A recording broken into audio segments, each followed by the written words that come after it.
সাল্লাল্লাহু আলাইহি ওয়াসাল্লাম বলেছেন যে এই দোয়া পড়ার পরে যদি কেউ সকালে পড়ে রাত্রের আগে মারা যায় জান্নাতে চলে যাবে।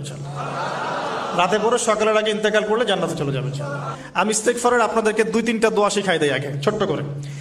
এক নাম্বার, যারা একটু পড়াশোনা করেন মাশাআল্লাহ তারা এইটা পড়বেন, সাইয়্যিদুল ইস্তেগফার। সাইয়্যিদুল ইস্তেগফার আমার সাথে বলবেন, আল্লাহুম্মা আনতা রাব্বি লা ইলাহা ইল্লা আনতা খালাকতানি আনা আবদুক ওয়া আনা আলা আহদিক ওয়া ওয়া'দিকা মাসতাতা'ত আউযু বিকা মিন শাররি মা সানা'ত আবু'ু লাক বিনি'মাতিকা আলাইয়া ওয়া আবু'ু বিযানবি ফাগফিরলি ফাইন্নাহু লা ইয়াগফিরু যুনুবা ইল্লা আনতা।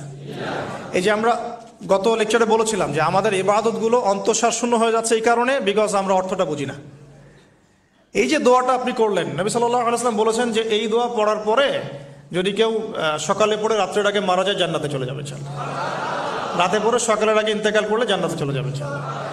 তো কি পড়লাম? আল্লাহ পাক বলছেন, নবী সাল্লাল্লাহু আলাইহি ওয়াসাল্লাম বলছেন, আল্লাহুম্মা হে আল্লাহ আনতা রব্বি, আল্লাহ তুমি আমার রব, খালাকতানি তুমি আমাকে সৃষ্টি করেছো, আনা আবদুক আমি তোমার বান্দা, ওয়া আনা আলা আহদিকা আমি তোমার